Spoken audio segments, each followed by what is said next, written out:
Imagine you're hiking high through the Indian Himalayas. The air is thin, crisp, and every step an effort. As you climb higher, you are surrounded by towering icy peaks that loom like giants all around you. And then, out of nowhere, a small glacial lake appears, a frozen bowl of water reflecting the pristine sky above. You approach, peering into its pristine icy depths, only to be met with the sight of hundreds of human skeletons, some still partially covered with hair and flesh, their bones half buried in the snow and scattered along the banks.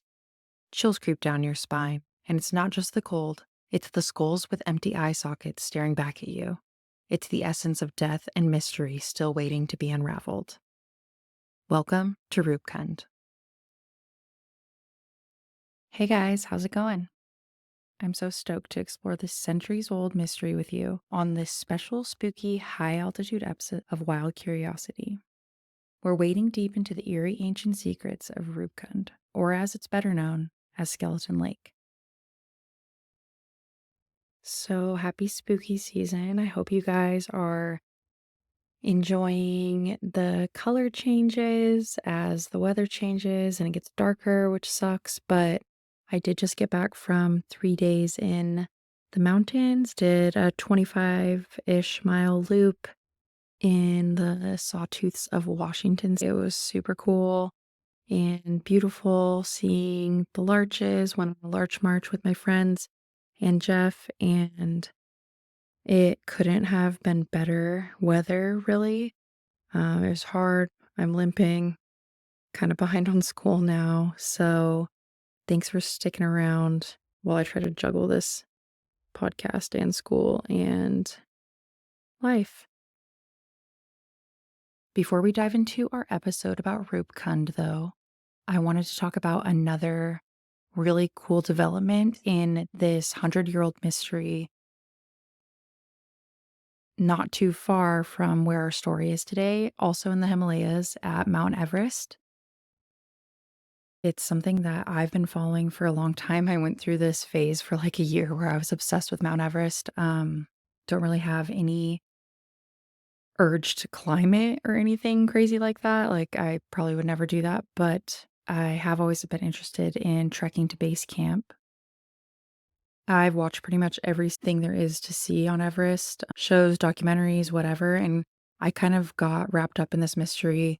So in 1924, George Mallory, who was a renowned climber for his time, and a young 22-year-old named Sandy Irving were the first two to attempt to reach the summit of Everest, June 8th, 1924, and that was, I think, I'm going to read the article in a minute, but I think that's 29 years prior to the actual official summit of Edmund Hillary and Tenzing Norgay.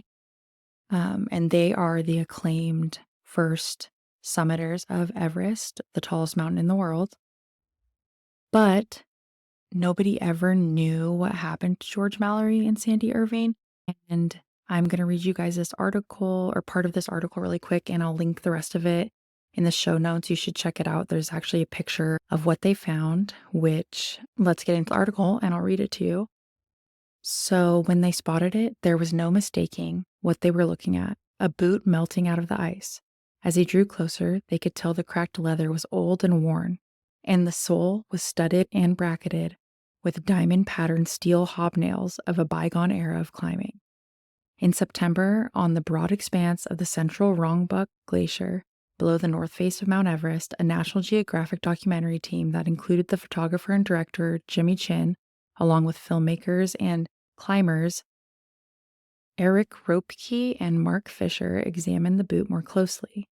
Inside, they discovered a foot, remains that they instantly recognized as belonging to Andrew Irving, or Sandy as he was known, who vanished 100 years ago with the famed climber George Mallory.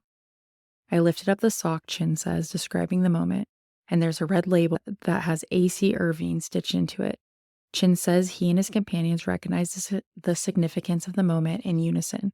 We were all literally running in circles, dropping F-bombs. Irving and Mallory were last seen on June 8, 1924, while attempting to become the first people to reach the top of the world's highest peak. The question of whether they had summited has endured as the greatest climbing mystery of all time. If Irving and Mallory succeeded, their feat would have come some 29 years before Tenzing Norgay and Edmund Hillary finally reached the top of Everest. Mallory's remains were located in 1999, while the whereabouts of Irving's were unknown. It's the first real evidence of where Sandy ended up, says Chin from the discovery. A lot of theories have been put out there. He hopes the discovery helps explain what happened on the mountain in 1924 and bring some closure to Irving's relatives who revere him still. When someone disappears and there's no evidence of what happened to them, it can be really challenging for families. And just having some definitive information of where Sandy might have ended up is certainly helpful, and also a big clue for the climbing community as to what happened. Chin said he suspects the boot had been trapped in the glacier until just prior to the team spotting it. I think it literally melted out a week before we found it, he said. The sock with Irving's name was found along with the boot and a foot, emerging from the ice of the central Rongbuk Glacier. One of Chin's first calls to share the news was to Irving's great niece, Julie Summers, 64, who wrote in a 2001 biography of Irving and has championed his contributions to mountaineering for years. She was grateful for the news. It's an object that belonged to him and has a bit of him in it, she says, of the boot. It tells the whole story about what probably happened. Summers suspects that the remains were swept down the mountain by avalanches and crushed by the moving glacier. I'm regarding it as something close to closure. Members of the family have volunteered to share DNA samples to compare with the remains in order to confirm their identity. Summers says that the discovery brought back memories of when the news broke in 1999 that Mallory's body had been found by the alpinist Conrad Anker as part of the Mallory and Irving research expedition, which sought to settle the question of whether the pair had indeed reached the summit. An examination of his remains revealed the sort of deep rope marks that indicate a fall that was caught by a rope wrapped around his waist. Evidence that suggested to Anker that Mallory and Irving were roped together in their final moments. I knew at once that he'd been tied to his partner and that he'd taken a long fall, Anker wrote in The Lost Explorer, which he co-authored with David Roberts. Mallory's right leg was badly broken and his uninjured left leg was laid delicately over the break, hinting that he didn't die immediately in the fall. His dark snow goggles were in his pocket, which led to speculation that the fall could have occurred in the evening as the two had been descending. The photograph of his wife that Mallory had planned to leave on the summit wasn't with him. Finding Mallory's remains answered several questions about the fate of the two men, but it left two big questions unanswered. Where was Irving, and had the pair reached the summit? Climbers and historians long thought that answering the first question might offer clues about the second. After all, it had been Irving who had carried the Kodak Vest pocket camera lent by expedition member Howard Somerville. The undeveloped film inside, it was thought, might contain the only conclusive evidence of their success, and so the quest to find Irving's body acquired more interest, on par in some circles with the search for Amelia Earhart or Michael Rockefeller. And then I'm just going to stop reading there. The article goes on for a while, more about the history and the mystery, and I just thought that was really cool and couldn't wait to share that with you guys. I hope that in the future they find more, and it would be so sick if they found the camera. Nothing against Edmund Hillary, but I, for one, kind of believe that George Mallory and Sandy Irving were the first ones to reach the summit of Everest, but they also didn't come home, so I do see how that could also not be counted as a summit, because I think really you have to make it down safe for it to really count, but I do believe they may have been the first ones to ever touch the top. Okay, so back to our story of Skeleton Lake. The majority of the info I sourced for this episode came from a book called The Lost Tomb and Other Real-Life Stories of Bones, Burials, and Murder, which is by Douglas Preston, and I highly recommend it. I kept getting sidetracked trying to research this lake because of all the other cool chapters and stories in there. Other sources I used a lot were two separate peer-reviewed studies, one from 2005 and another from 2019. Both of those, plus other odds and ends of my research, will be available in the show notes. I also just wanted to take a moment to ask you to follow the podcast. That's at Wild Curiosity Podcast on Instagram. And I just put up a Facebook, so check those out and follow along for some sneak peeks on my stories, and let's chat. I want to hear from you, especially after this episode. I want to know what you guys think and what you want to hear about and deep dive into. All ideas, suggestions, and topics are welcome. I just wanted to say thanks to everyone for the support and listening so far. I really appreciate it. And if you're willing, it would be so cool if you shared it with your friends, family, or even strangers. I don't care. This episode, as you probably guessed by the title, involves human remains and some pretty gruesome details. So this is your warning. Well, hope you're in for a trek.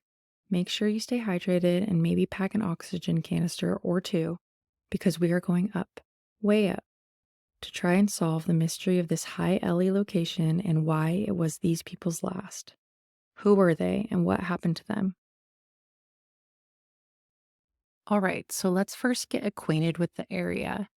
Roopkund, which translates to Reflection Lake or Lake of Beauty in Hindi, is nestled in the lap of Trisol Massif, a group of 3 Himalayan mountain peaks, the highest reaching around 23,359 feet or 7,120 meters. The 3 peaks resemble a trident, which is the token weapon of Shiva, an important deity in the Hindu religion. The main peak of the 3, Trisol 1, was the first peak over 7,000 meters to have ever been climbed. And that was by Tom Longstaff, and that was in 1907. The Trisol Mountain Group forms the southwest corner of the ring of peaks enclosing the Nanda Devi Sanctuary. About 15 kilometers, or 9 miles, west-southwest of Nanda Devi itself, which is the second highest mountain in the country of India, and the name, as you will see, is an important part of our story. The lake sits at an altitude of 5,029 meters, or 16,470 feet. So it is super high up there, not very much oxygen. And to get there, it takes an arduous 5-day trek from the nearest human habitation. It's remote and it's inaccessible. For most of the year, it's entirely hidden beneath a thick layer of snow and ice. Only for a very short window during August and September does the snow melt enough to reveal the lake itself, which is a crystal clear turquoise glacial tarn, roughly the size of a pond, surrounded by jagged rocks and barren, treacherous peaks.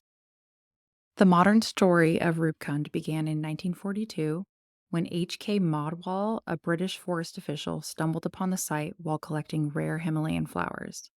Imagine his shock when, instead of wild blooms, he found bones, lots of them. Some half frozen in the ice, some sprawled on the banks, and others submerged in the lake. The scene he described was haunting. Flesh preserved like rubber, faces frozen in grotesque expressions, and traditional leather sandals scattered across the ground. Imagine being Maldwall for a moment, standing there on a windswept ledge, the wind howling around you, staring at hundreds of skeletons, wondering how in the hell they got there. In the midst of the Second World War, with India still at the time under British rule, the first theory that came to mind was that these were Japanese soldiers attempting a secret invasion. The apparent age of the bones quickly dispelled that idea, though. Others speculated that this was a lost ancient trading caravan. In those days, traders would risk the treacherous mountain passes to reach Tibet, exchanging salt, wool, and other goods. Could they have been caught in a storm, perishing together in the bitter cold? Or could it indeed be soldiers, but those of a 13th century army sent by the Sultan of Delhi to invade Tibet? But all of these were just theories. The local people in the villages below Roopkund have long told tales of the lake. The villages sit on a route of an ancient pilgrimage that aims to honor Nanda Devi, a manifestation of a supreme goddess in Hinduism, Parvati, which the mountain and the sanctuary I mentioned earlier are named after her. Every 12 years, the sacred pilgrimage known as Nanda Devi Rajat Yatra winds its way through the foothills of the Trisul Massif, where locals believe the goddess resides with her husband Shiva. It is quite possibly the longest and most dangerous of all pilgrimages in India. The trail in its entirety is about 174 miles long. The women of these villages still sing folk songs describing the tragedy, and the lake itself has become part of the ritual. Pilgrims stop at the lake to pay homage to those who perished, acknowledging the sacred and mysterious past that lives on through the skeletons. The pilgrim trail to the lake climbs through deep forests, emerging above the tree line at 11,500 feet, into meadows carpeted with wildflowers. To the north is a vast wall of Himalayan peaks, some of the highest in the world. From there, the route follows steep ridgelines and leads past an ancient stone shrine festooned with bronze bells and tridents and containing a statue of the elephant deity Ganesha. Then, at 15,000 feet, it goes over a pass and a particularly treacherous section known as Jayumra Gali, or the Path of Death. This is the part that runs along the ridge high above on a series of switchbacks through Scree to Roopkund. The lake, about 130 feet across and 10 feet deep, is an emerald jewel nestled in a bowl of rock and ice.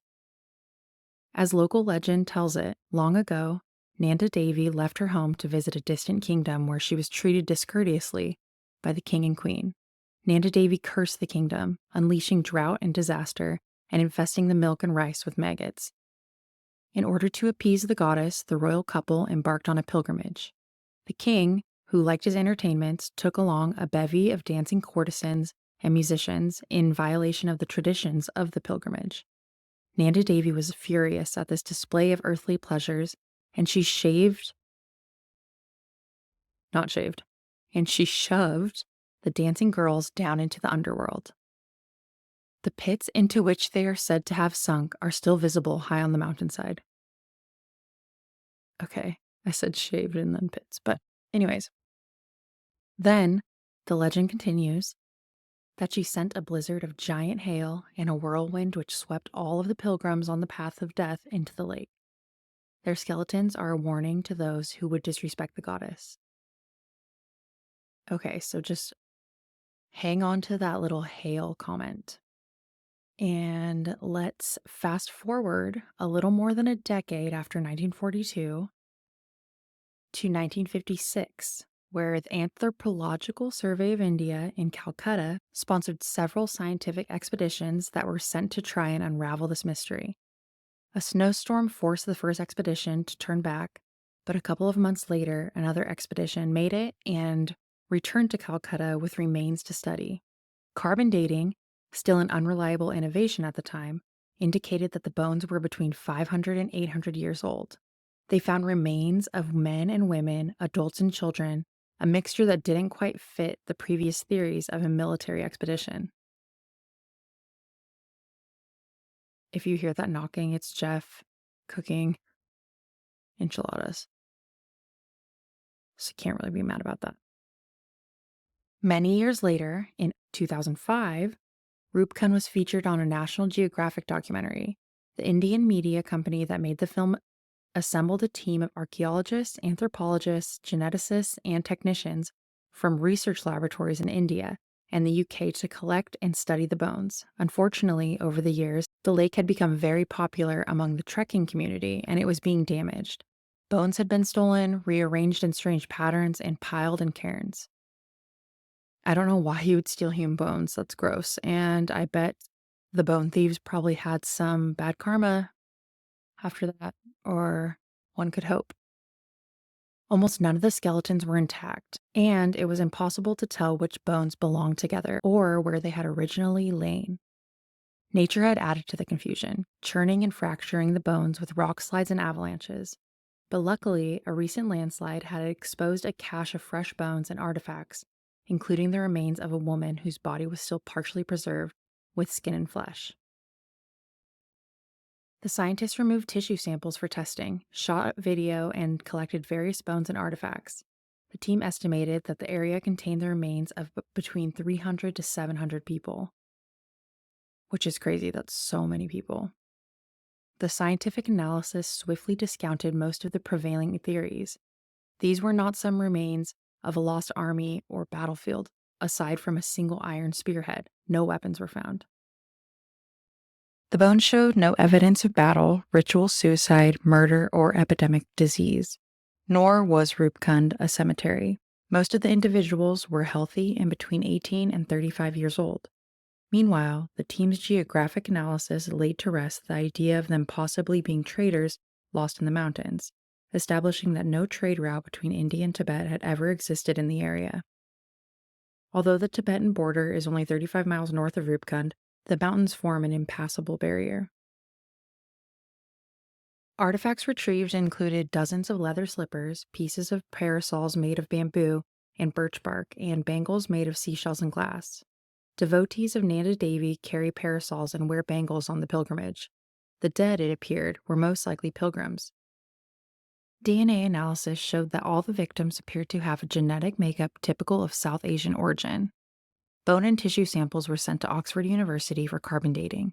The new dates, more accurate than the 1956 ones, formed a tight cluster in the 9th century. The team who performed the analysis concluded that the victims had perished in a single event and had died instantaneously within hours of one another. Meanwhile, a team of bioarchaeologists and paleopathologists noted that the dead represented two populations: a group of tall Brahmins from the plains of India and a company of shorter local porters whose skulls were marked by years of carrying heavy loads with a tump line looped over their heads. The investigation also revealed that 3 or possibly 4 skulls had compression fractures on the crown that had probably occurred at the time of death. It is not a weapon injury, the researchers noted, but came from a blow from a blunt and round heavy object. This stretch of the Himalayas actually really is notorious for large hailstorms, which destroy crops and damage property.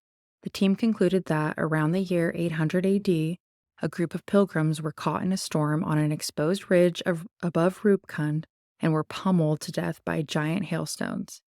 Over the years, landslides and avalanches had rolled the bodies down the steep slope into the lake and the surrounding area. Not only did the mystery of Roopkund appear to be solved, it also seemed that the local tales of Nanda Devi's wrath had originated in an actual event. How cool is that? So apparently India is actually an ideal country for studying human genetics, ancient and modern. There are fewer cultural barriers to handling human biological materials than in many parts of the world.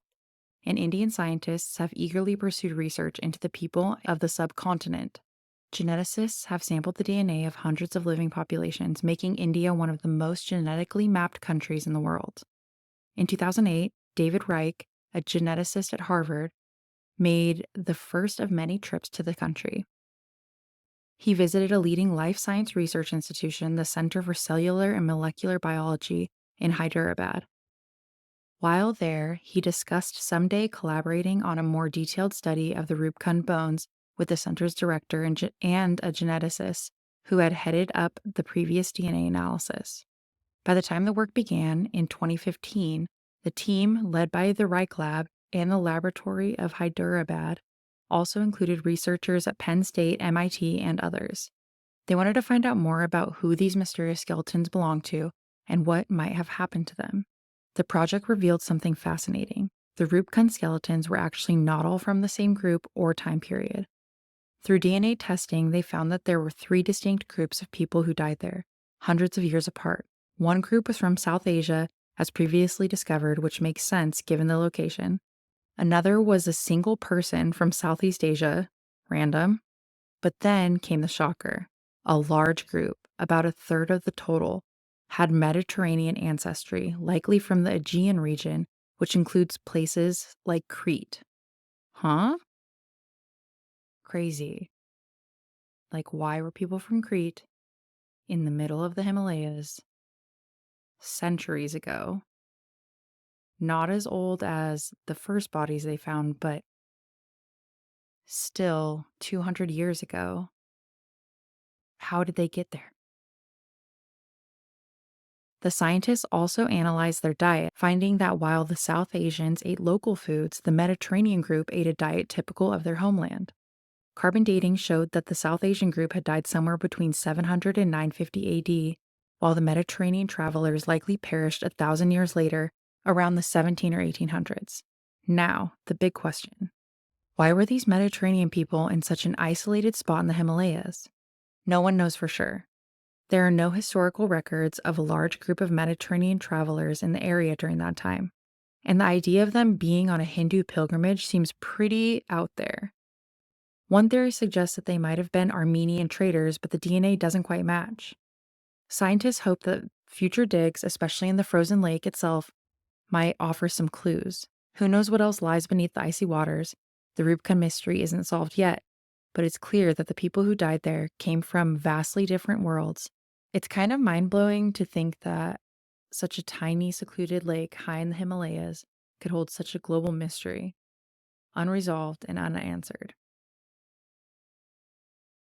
Despite the DNA analysis, the carbon dating, and all the theories, the mystery of Rubicon Lake is far from solved. Why did these distinct groups of people, separated by time and geography, end up at the same remote glacial lake? Were they all pilgrims seeking the blessings of the goddess Nanda? Or was there something else, something even more mysterious, that drew them to this place? And what about the Mediterraneans? What were they doing in the Himalayas? Traders, explorers, or something else altogether? And why would so many people die in a place that still today is so hard to reach? Did they all succumb to a catastrophic event, or did Rupkund Lake see repeated tragedies across centuries? The more we uncover, the more questions arise. It's a place where legend and science intersect, where the mountain winds whisper stories of lost souls and the snow conceals a mystery that spans centuries.